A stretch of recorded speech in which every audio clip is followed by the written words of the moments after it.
I never expected silence to feel this loud. The house has been quiet since the day my wife passed, but lately it hums differently, like it's breathing in other people's lives and exhaling mine. The clock in the kitchen ticks against the drywall like it's mocking me for counting days that don't matter anymore. The sound used to comfort me. Now it just reminds me that somewhere out there, the world kept spinning without asking if I wanted to come along. I live on a street where the lawns look identical and every mailbox leans just enough to suggest time has touched it, but pride keeps repainting it. That's Ohio for you, ordinary, honest, reliable. Or it was, before I learned that even ordinary places can hide extraordinary betrayals. I spent 35 years working maintenance for the city. Patching potholes, inspecting bridges, keeping the small things from collapsing. People never notice the men who keep the ground steady beneath them. They only notice when it gives way. My wife, Margaret, used to say I carried quiet pride like a badge. She meant it as a compliment. I guess I did.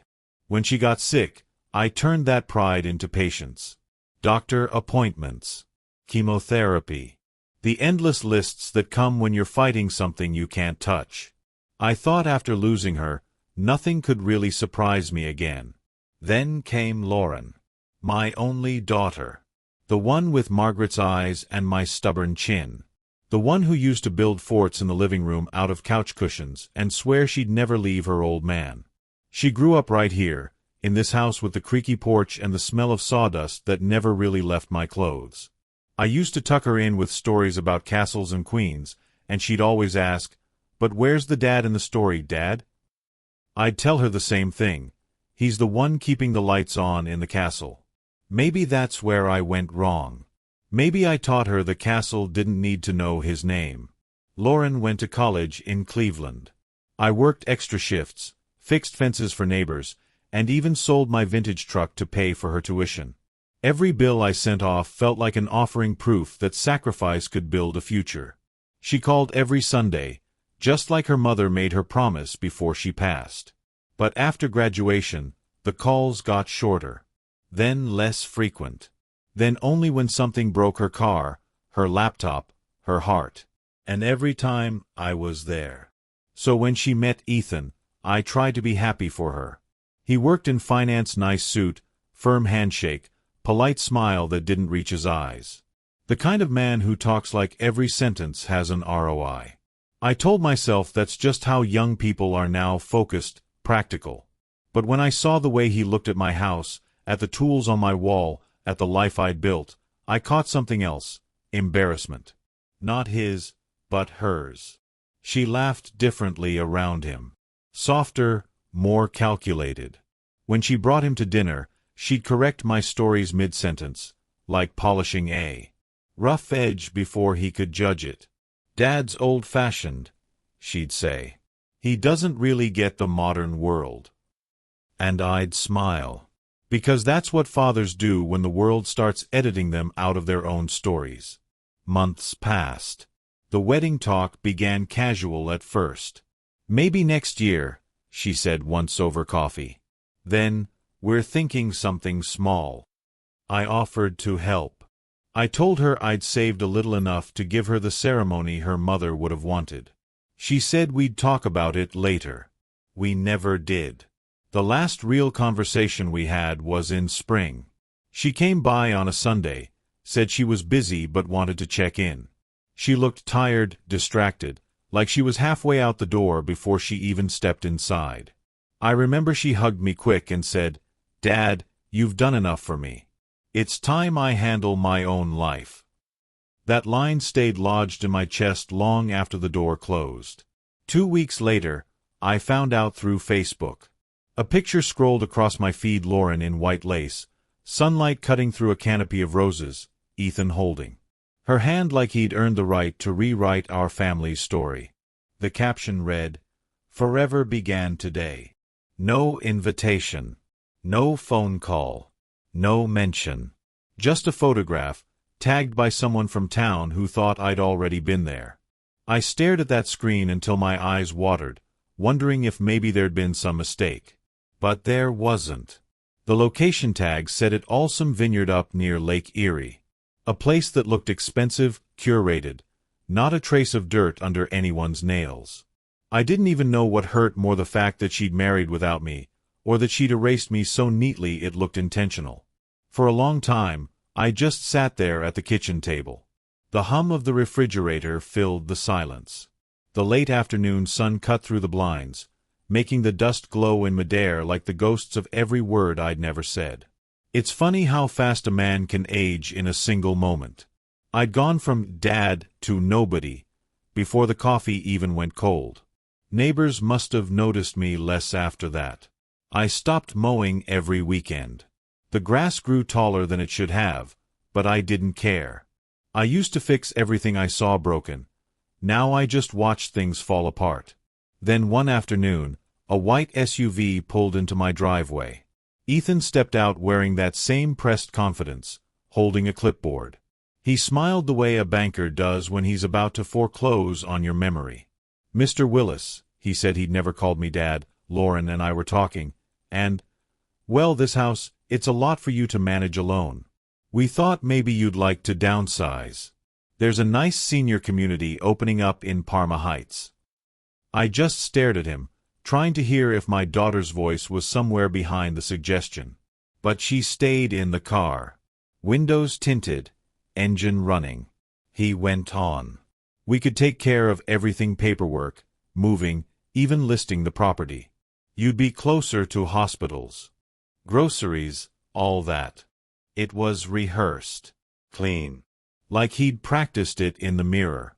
I didn't answer right away.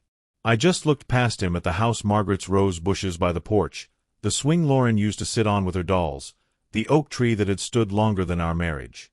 "I built that deck myself," I finally said. He chuckled politely. "Yes, it's lovely. But the foundation's settling. Might not pass inspection next year." That's when I understood. He wasn't making an offer. He was circling. I told him I'd think about it. He left a folder on the porch: brochures for retirement homes, all smiling gray-haired couples playing golf. When he drove off, I saw Lauren's silhouette turn once toward the window. Just once. Then gone. That night, I opened the folder. Neat documents, typed proposals, even a pre-filled sales estimate of my home at a price laughably low for the market. He'd already found a buyer. I don't know how long I sat there before laughter broke out of me. Not the kind that comes from joy, but the kind that leaks from disbelief. They wanted me out. After 30 years of mortgage payments, roof repairs, winters shoveling ice from the same steps my daughter and her husband were plotting to uproot me like a broken fence post. And for what? Convenience? Status? I thought about Margaret again. She'd once told me, "A man's peace is measured by what he refuses to let go of." Back then I thought she meant forgiveness. But sitting there with that folder, I realized she might have meant territory. Because this house wasn't just wood and plaster. It was proof. Every nail was a promise I'd kept. Every dent in the floor was a story they'd forgotten. So I made myself a promise that night. If they wanted me gone, they'd learn what happens when a quiet man finally stops saying, "Okay." I didn't sleep. I walked the rooms until dawn, memorizing each sound: the groan of the pipes, the squeak of the hallway board, the soft pulse of the refrigerator. It all felt alive, like the house itself was waiting to see what I'd do next. And I knew exactly what I would do. Because silence may look weak to people like Ethan. But silence is where plans are born. And mine had just begun. That night I couldn't bring myself to turn off the porch light. It burned through the small hours like a stubborn pulse, one last heartbeat of a house refusing to die quietly. I sat in my armchair with the folder open across my knees, the pages trembling a little every time the furnace kicked on. Grief has a way of changing shape when it's mixed with betrayal. It stops crying and starts thinking. I poured myself a glass of cheap bourbon, the kind Margaret used to scold me for keeping around, and stared at the reflection of the house in the window. Outside, the wind bent the maple trees. Inside, my silence bent something in me. I tried to imagine what Margaret would have said if she'd seen this day: our daughter, our blood, treating home like a closing cost. She'd probably have said what she always did, "Patience, Will. Let people show you who they are before you show them what you know." Well, they'd shown me. I thought of Lauren as a little girl, sneaking downstairs at midnight for milk, her feet cold on the tile. She'd whisper, "Don't tell Mom," and I'd pretend not to see her cookie crumbs. Those tiny rebellions used to make me proud. They meant she trusted me. Now that same girl was hiding an entire life. The ache of it sat behind my ribs like an old splinter. I walked through each room, touching door frames, the banister, the dents in the kitchen table where her homework pencils had pressed too hard. Every mark was evidence. Every scuff, testimony. By dawn I'd made a decision, though not the kind men like Ethan could measure on a spreadsheet. I wasn't going to beg to stay. I was going to own the silence they mistook for surrender. Still, the days that followed dragged. The neighbors waved less, maybe out of pity. I started hearing whispers at the hardware store, someone saying my daughter had moved up in the world. People mean well, but their kindness cuts deeper when it comes wrapped in assumptions. One afternoon I drove out past the edge of town, where the interstate meets the old industrial district. There's a diner there, chrome walls dulled by years of coffee steam and truck stop confessions. I sat in the same booth Margaret and I used to claim after Sunday service. The waitress, Dottie, remembered me. She didn't ask questions, just poured coffee until my thoughts stopped shaking. That's where I opened the folder again. Between the typed pages, I noticed something handwritten, a note from Ethan, probably meant for Lauren. "Once we get the house, the equity can jumpstart the investment account. He'll thank us later. He'll thank us later." The arrogance of it landed heavier than any insult. Not my father-in-law. Just he. As though I were an obstacle to be managed, not a man who'd spent his life turning wages into shelter. I folded that paper carefully, slipped it into my jacket pocket, and paid my bill. On the drive home, the radio played an old Springsteen song about fathers and sons. I turned it off halfway through. Too literal. Instead I listened to the hum of the tires, steady, patient. It sounded like thinking. Back home, I pulled out Margaret's old lockbox from the closet. Inside were her hospital papers, a few pieces of jewelry, and our deed to the property. That's when another memory stirred, the refinance we'd done years ago, the clause she'd insisted on adding because she never trusted bureaucracy. A transfer on death clause. My name wasn't the only one on the deed anymore. Hers still was, and Lauren's wasn't. The realization came slow, like sunlight through clouds. This house legally couldn't change hands without my consent, and Margaret's absence didn't erase her will. Ethan's paperwork was worthless. But revenge, I reminded myself, isn't just about winning.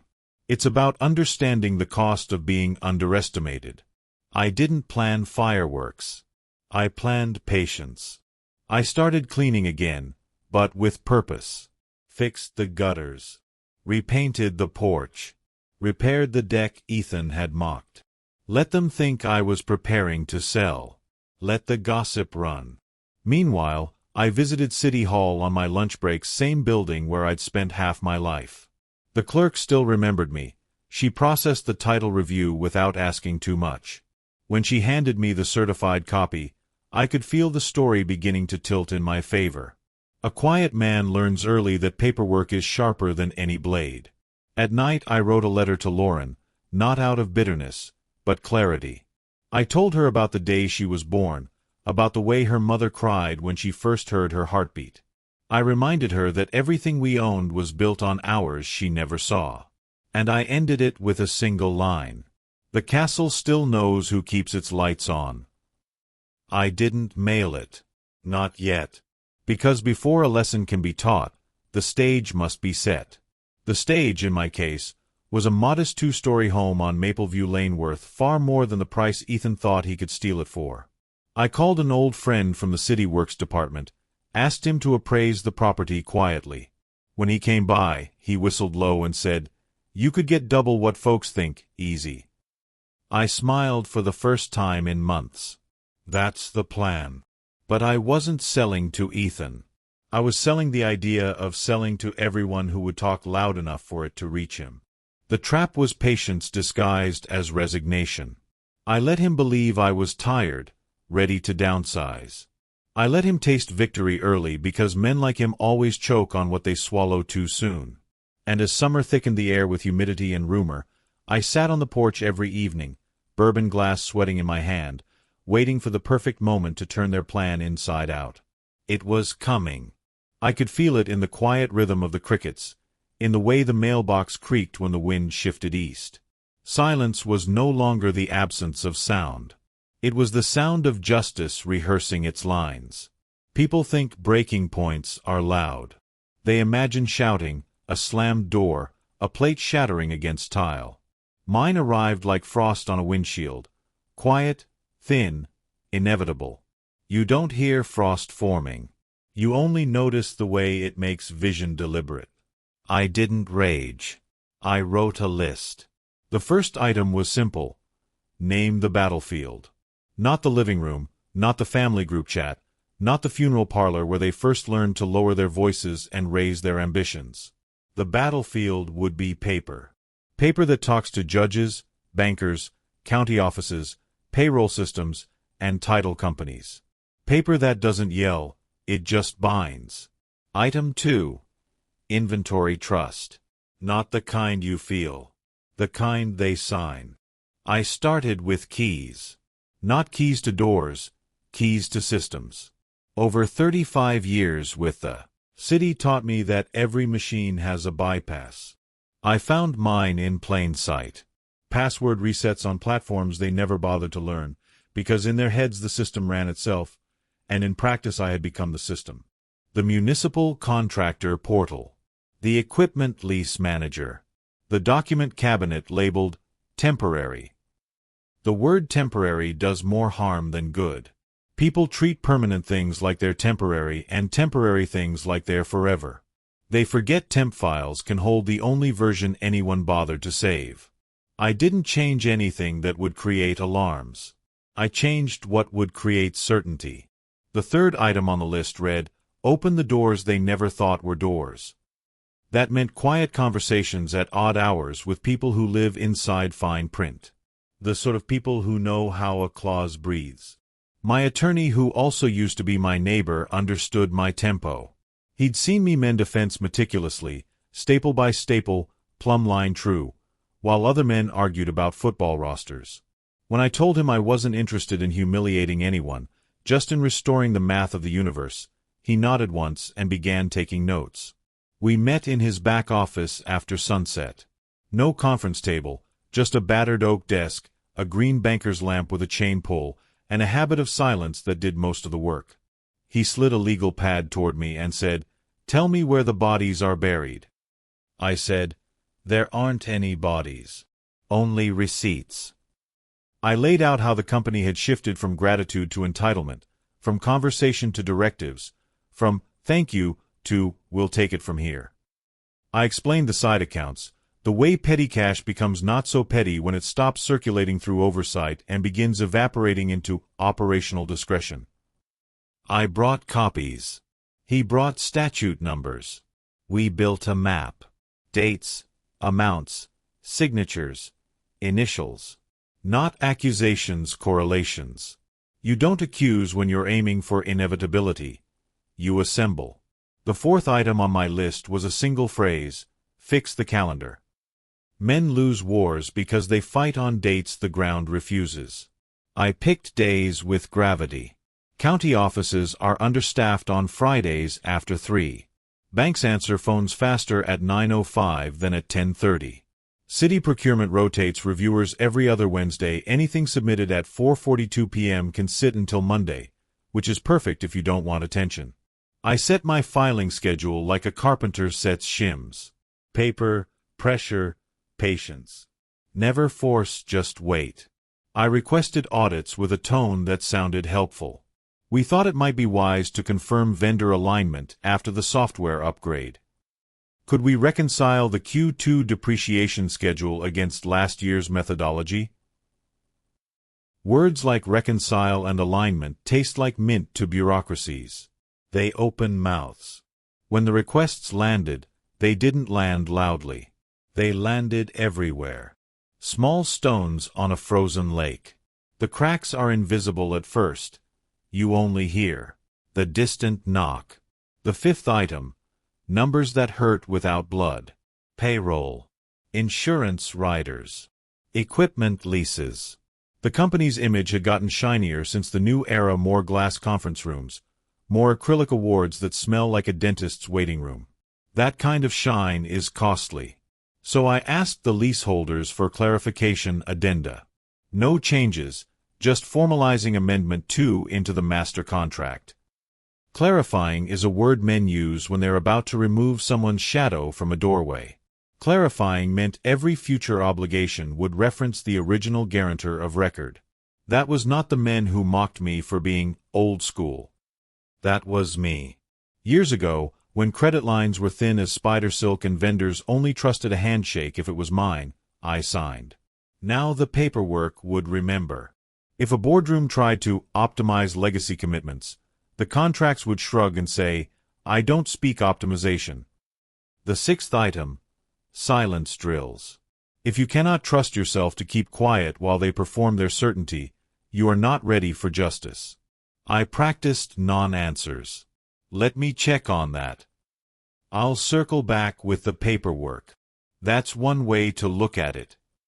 It's astonishing how much a grown man will reveal to silence if he believes he's tutoring it. They explained their plans like teachers who love the sound of their own questions. I gave them space. Meanwhile, I visited places they forgot mattered because those places don't have LED projectors or charcuterie boards. The yard. The lot where the asphalt buckles in the same spot every spring. The storage shed with the labeling system only I can decode at a glance. I checked serial numbers against maintenance logs. Where a pressure washer had supposedly been replaced, I found the original still running, quietly, with a patched hose clamp. Replacements paid for. Originals still in use. The math wasn't wrong. It was creative. Creativity without accountability is theft in a tuxedo. I took photographs. Not dramatic ones. Close unflinching frames, a barcode label with a date stamp, a filter with a replacement date written in Sharpie 3 months off, a pallet count that disagreed with the ledger by exactly 6. 6 is a number people think looks small in a conversation and large in an audit. The seventh item, red lines that look like courtesy. I drafted a memo and didn't send it.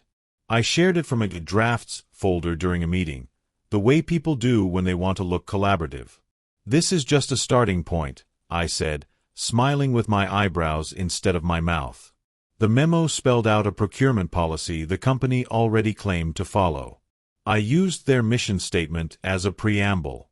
People will fight a stranger's policy. They'll sign their own. They signed. 2 days later, I filed the policy with the governance binder and sent a copy to the insurer during our plan renewal conversation. The agent, a woman with a voice like a crisp envelope, said, I appreciate your risk posture, Mr. Pierce. Risk posture is what insurance says when it means, when it rains, you own umbrellas. She flagged the policy for a credit. Credits are magnets disguised as thank yous. The eighth item, pull a thread that looks like lint. One of the new managers loved to use the phrase, optics. He installed glass doors everywhere. If a wall looked opaque, he knocked on it like there was deception behind drywall. Optics men are easy to distract. Give them a reflection and they'll adjust their tie. During a facilities review, he insisted we replace perfectly functional warehouse lighting with human-centric fixtures that mimic the color temperature of sunrise to increase productivity. He said it like he'd invented the sun. I agreed enthusiastically and then routed the order through the same vendor network they had created for kickbacks they were sure no one noticed. For the order to complete, 3 approvals were needed: operations, finance, and safety. Safety was me, on paper and habit. I approved on a Friday at 4:41 p.m. Finance did not approve because finance had learned to wait until Monday. Operations approved early, eager to perform. The system recorded a mismatch and flagged the vendor for an audit due to approval order variance. The vendors didn't like that. Vendors talk to their banks. Their banks talk to auditors. Auditors ask for calendars. Calendars tell time in a way liars never mastered. The 9th item, let gravity do what rage cannot. I scheduled a meeting with our county contact for municipal bids. I asked her for a training. We want to make sure our submissions conform to the newest requirements.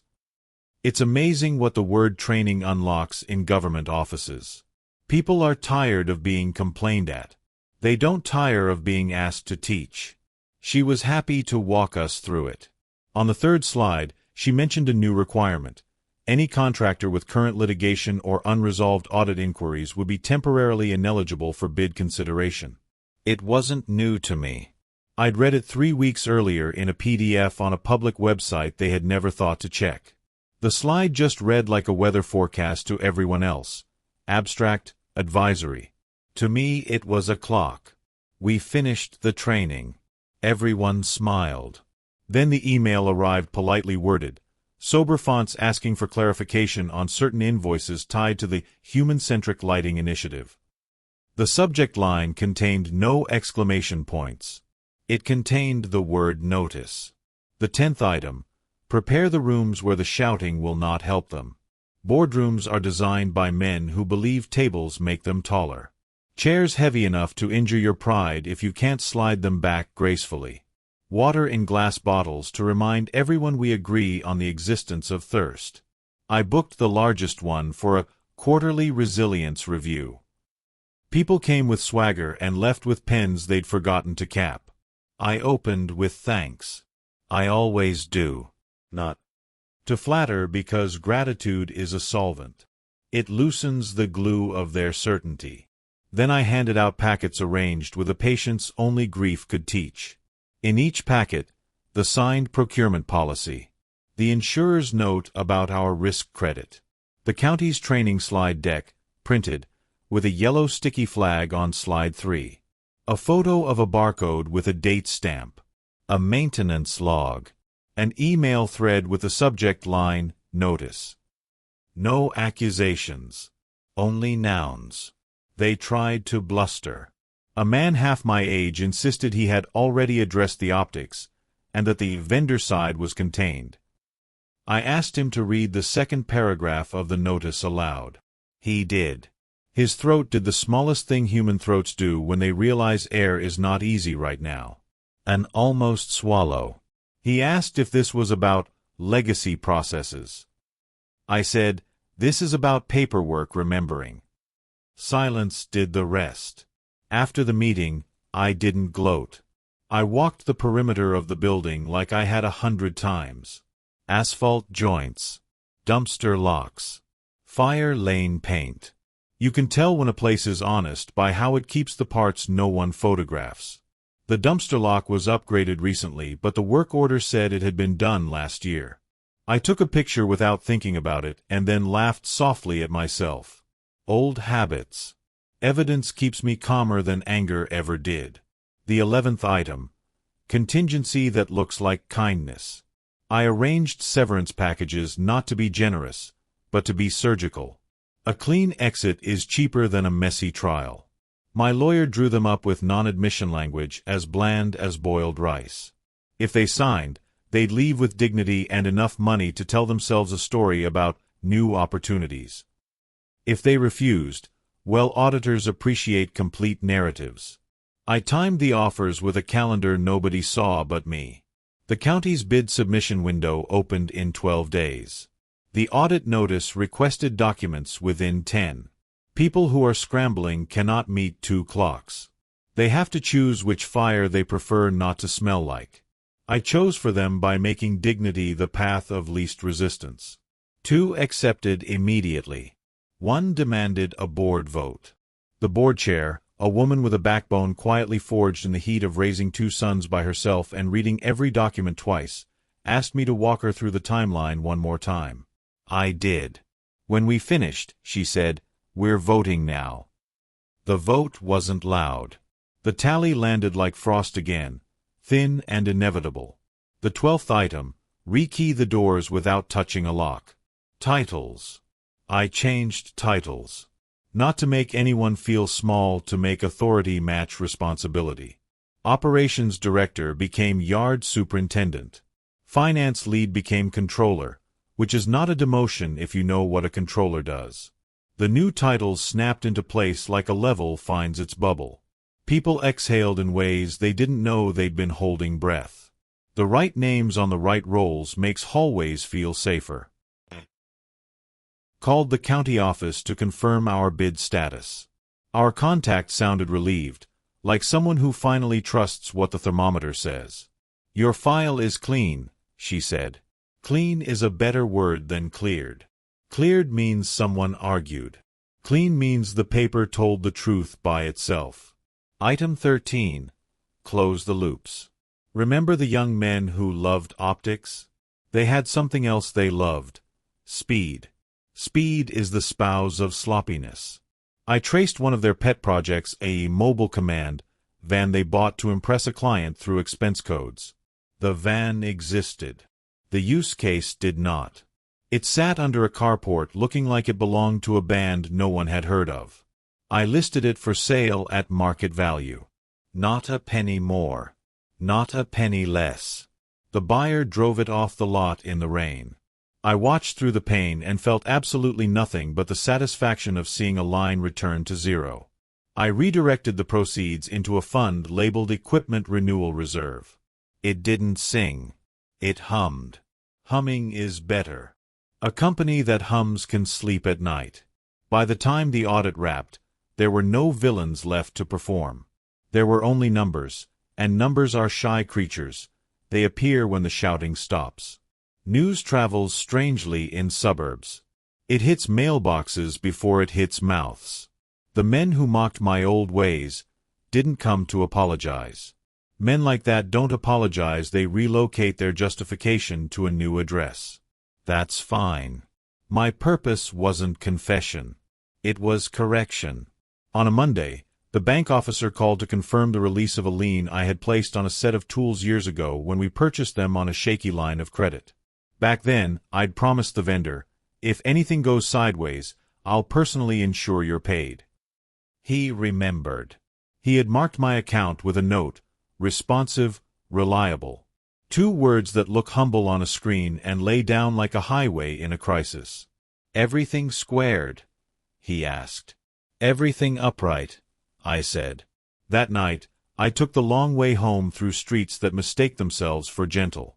Every lawn was cut in that Ohio way, edges just so, corners neat against sidewalks, a green uniformity that tells on itself in July when the rain forgets. I passed the church marquee with a message that tried too hard to rhyme. I passed the high school where people drive like they're late to become important. I passed the house where my wife used to plant hostas that survived everything but the men who decided their names were more important than their duties. In the kitchen, the clock ticked. Not mocking anymore. Just alive. Quiet has a different pitch when the math is restored. People believe revenge needs spectacle to count. It doesn't. Sometimes justice is a document prepared in 12-point font by a man who refuses to raise his voice and refuses to lower his standards. Sometimes turning the tables is not flipping them, it's leveling the legs and setting the plates where they belong. I didn't post a victory. I didn't call anyone to make sure they heard the news. If they needed to know, paper would travel. Paper doesn't forget. Paper arrives exactly when the world is ready to call it official. A week later, we won the municipal bid. Not because we undercut anyone with tricks, but because we priced the work like people who intend to show up on time with equipment that has filters replaced on schedule and operators who respect the weight rating on ladders. The county thanked us for our professionalism. I wanted to tell them professionalism is just honesty with a clipboard. I said, "We'll be there at 7. In the yard, the sun hit the metal of the backhoe arms just so.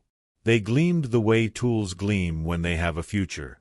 That's all a man my age really wants, for the things he's cared for to care back by doing the job honestly until their bolts wear with dignity. As for the ones who thought they could take it all, They didn't vanish, they dispersed. One joined a startup selling leadership frameworks to companies that confuse words with culture. Another moved states and rebranded himself as a consultant specializing in operational agility. Agility is what men call it when they land on a different branch and call the tree hostile. I wish them enough peace to keep them from inventing me as the villain in their bedtime stories. But I don't manage their narratives. I manage ours. This part of the story doesn't end with applause. It ends with a list, folded neatly, 13 items long, each line crossed with a single firm stroke. The page goes back into the drawer. Not because I'm done with lists, men like me always have another, but because the next chapter isn't about defense. It's about building without permission from people who never held a hammer. Breaking points aren't the end. They're the hinge. Mine swung without creak. Next comes the part they never see coming. Not the strike back that already happened, quietly, but the reconstruction made impossible to sabotage because the standards are now built into the frame. Policies, roles, routes, and routines that preserve the honesty of the work even when I'm not there to say, that's good enough, and that's not. If you're waiting for fireworks, you'll be disappointed. Fireworks are for people who need to borrow light. I own my tools. I own my time. I own the silence that follows a job done right. And now, with the paper in order and the ground chosen, it's time to move from correction to creation. Justice served is a table cleared. My hands are steady. The room is level. The next plate goes down perfectly, centered. They say peace is loud when you've lived too long inside noise. But real peace isn't silence. It's structure. It's when things finally line up so neatly you stop bracing for the next collapse. For the first time in months, I started sleeping through the night. No calls from auditors. No urgent emails marked with exclamation points from men who only learned urgency when their name was on the memo. Just rhythm. Morning, coffee, drive. The sound of the truck warming up before sunrise. The hum of work boots against gravel. People think revenge leaves a stain. Maybe the loud kind does. But when you build your justice from patience and documentation, it doesn't stain, it clarifies. The morning after the county confirmed the new contract, I visited the job site myself. Old habit. It was still dark enough that my breath looked like smoke when I stepped out of the truck. The men were already there, the ones who stayed. They nodded at me the way men nod when they know the balance has been restored. No words, just acknowledgement. Respect doesn't need a sound check. We'd been assigned to resurface the municipal access road leading to a public works facility. It wasn't glamorous, but I've always believed dignity hides best in ordinary jobs. Fresh asphalt, clean seams, lines painted straight enough to guide ambulances and school buses, that's what matters. As the sun came up, the tar reflected orange and gold, like a fresh promise. The younger guys called it Pierce Blacktop Magic. I called it what it was, competence. One of them asked quietly if I'd heard what happened to the others. I told him I hadn't.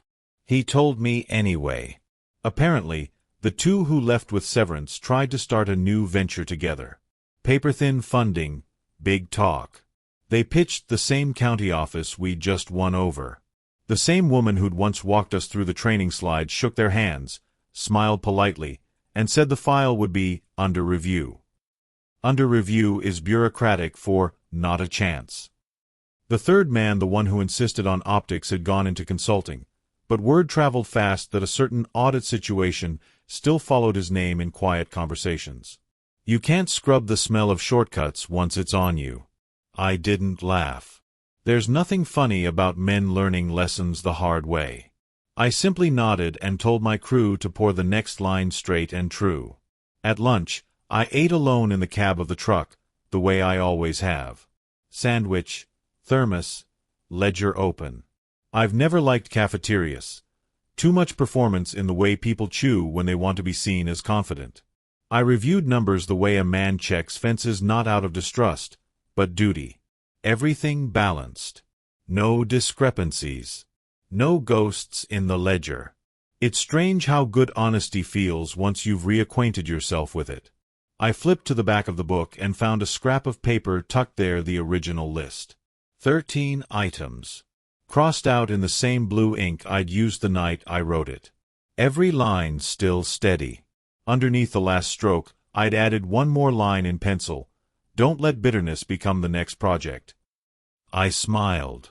That line wasn't strategy, it was survival. Justice doesn't mean you walk away untouched. It means you accept what staying has cost you. In my case, it cost 35 years of trust, one marriage cut short by time, and a reputation built in silence. But it also gave me something those men never owned, proof that quiet doesn't mean powerless. After work, I stopped by the cemetery. My wife's name is etched into a simple stone that doesn't compete with the trees. I brushed off the leaves and sat for a while, telling her everything without words. She used to say I was too slow to anger, that I carried patience like it was a curse. But patience saved me. Patience kept my hands clean while the world dirted itself. The wind was calm. The town was quiet. And I realized the irony. For all the years I'd spent patching roads, the real road I'd repaired was my own. A few days later, I received a letter from the county thanking us for our commitment to integrity and procedural excellence. I pinned it on the corkboard above my desk, not out of pride but as a reminder that paperwork, the same weapon used against me, had become my ally. Integrity and procedural excellence. Bureaucracy's way of saying you did the right thing and we noticed. I spent the next few weeks reorganizing the office. I labeled every drawer, every binder, every contract renewal date. I trained the younger staff to double-check every number twice, not because I don't trust them, but because I want the system to trust itself. I told them something I'd never said aloud before: you can't stop men from lying. You can only make sure the truth is organized better than their fiction. They laughed, the kind of laugh that doesn't mock but learns. In the evenings, I started taking walks again. The neighborhood looked the same, but something in it had shifted. The air carried less weight. The same people waved. The same dogs barked. But I noticed the details I used to ignore: the sound of sprinklers, the faint chime of wind ornaments, the way porch lights flicker before fully turning on. It felt like the world had gone back to its proper volume. Some nights, I'd pass the office building where it all began. The glass doors they'd installed still gleamed, but through them, I could see that most rooms were empty. There's a particular kind of silence that hangs around when arrogance leaves. It smells like disinfectant and regret. I didn't stop walking. Some ghosts don't need exorcism. Just distance. Weeks turned to months. The company stabilized. New contracts came in, smaller but steady. The new leadership worked without ego. We stopped hosting flashy presentations and started showing up early instead. Clients noticed. That's the part people don't write about in revenge stories, the piece that follows competence. One evening, I was closing the office when a delivery driver dropped off a package. It was from a name I recognized: one of the men who left. Inside was a single wrench, polished, heavy, engraved with 3 words: no hard feelings. It wasn't an apology. It was a ceasefire. I put the wrench on the shelf above my desk. It sits there like a relic from a war fought in silence. Sometimes I think about how fragile everything was. How easy it would have been to lash out, to shout, to expose, to destroy. But destruction is lazy. Precision is mercy. And mercy, in its truest form, isn't sparing someone from pain. It's giving them the space to face the mirror without you standing behind them. I gave them that space. What they do with it is their burden. As for me, I'm content to live small again, the way I did before the noise. Morning coffee. Repair work. Reading before bed. I've found comfort in routines that don't require explanation. The world thinks men like me fade into background noise once the drama ends. But the truth is, we become the hum that keeps everything working. Quiet men are the maintenance of civilization. A year later, at the annual municipal contractors' dinner, I sat near the back. No stage lights, no speeches, just the quiet clink of cutlery and the low buzz of men who've all been humbled by time. The county officer who once guided the audit spotted me and raised her glass. "To clean files," she said. "To honest work," I replied. The men nearby nodded, some knowingly, some guessing. That's fine. A clean reputation doesn't need an audience, it just needs endurance. Later that night, driving home, I passed by the old office again. The sign had changed. New name, same building. I smiled. That's what happens when pride builds on borrowed ground. Names fade. Work remains. I parked the truck, turned off the headlights, and sat there a moment longer. The house glowed softly from the inside the way it used to when my wife read late. The quiet wrapped around me like a blanket made of consequence. No grand ending, no moral lecture. Just the steady realization that revenge, when done right, isn't about evening the score, it's about restoring symmetry to a crooked picture. I stepped out, locked the door behind me, and walked up the path. The wind smelled like cut grass and rain. Somewhere in the distance, a train horn echoed long, patient, resolute. And I thought, maybe justice sounds like that. Not fireworks. Just a train leaving on time. Inside, the clock ticked again, the same clock that once mocked me for counting useless days. Now its rhythm felt earned. Each second landing soft, measured, clean. Time has a strange way of sanding down sharp edges. Months turn into years, and the memories that once felt like open wounds start to look more like healed scars, visible, but painless to touch. It's been almost 5 years since the audit, since the frost broke across that frozen lake of deceit. The town has changed, and so have I. But not in ways people expect. I still live in the same house. The one with the peeling porch rail and the quiet kitchen clock that now ticks like it's proud to still be working. I still wake before dawn, pour black coffee into the same chipped mug, and drive the same route to the yard.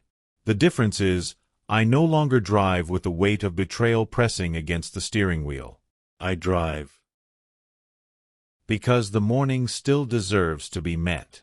The company, once shaky under ego and ambition, has become something simpler, steadier. The younger crew runs most of the day-to-day now. They call me Mr. Pierce, even though I keep telling them to drop the Mr. They don't. Respect, it turns out, is harder to erase than fear. Every few months, I stop by the new office. It's smaller, plainer, but alive. The desks are scarred, the paperwork honest, and the laughter unforced. I watch them argue about scheduling or budgets the way only people who care argue, not to win, but to get it right. One of them, a sharp young supervisor named Ben, once asked me what the secret to running a clean shop was. I told him it wasn't a secret. It was arithmetic. Every shortcut adds a decimal you'll have to carry later, I said. Do the math clean, and you'll sleep better. He wrote it on a sticky note and pinned it above his desk. I didn't realize until later that he'd drawn a little hammer beside it. A symbol of work done by hand. That meant more to me than any plaque. Sometimes, on quiet afternoons, I walk through the equipment yard. The machines hum like content animals, nothing whining, nothing forced. I still run my palm along the cold metal, the same way I used to check fences or door frames. Touch tells truth faster than sight. I look at the men, some of them young enough to be my sons, and I see something my generation often forgot to leave behind. Dignity in precision. The world keeps moving faster. Contracts are signed with digital pens now. Meetings happen on screens instead of in rooms. But a machine still needs a steady hand to guide it, and a road still needs someone to believe that straight matters. That's what I left behind, not a business, not a victory, but a standard. A few weeks ago, I was invited to speak at a vocational school. I almost said no, I've never liked microphones. But they asked nicely, and something in me knew it was time to hand the story over. I stood before 30 young faces, kids with calluses not yet earned, looking for direction. I didn't talk about betrayal or revenge. I talked about maintenance.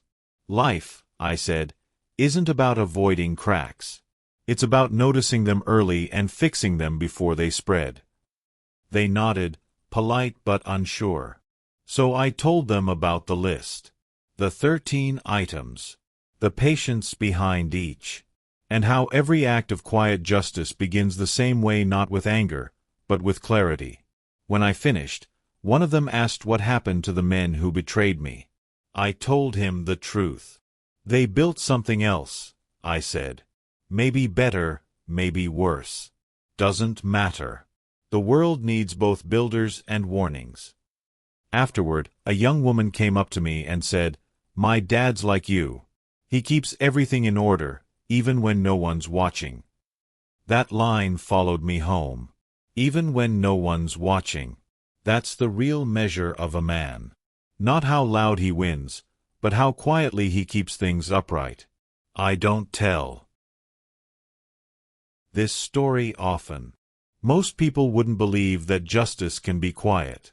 They want noise, spectacle, revenge that burns the sky. But I've learned that fire leaves nothing behind. Cold winds, though they preserve what deserves to last. Now, when I sit on my porch in the evenings, I can hear the city lights humming in the distance. Every hum is a life, every flicker a story trying to balance itself.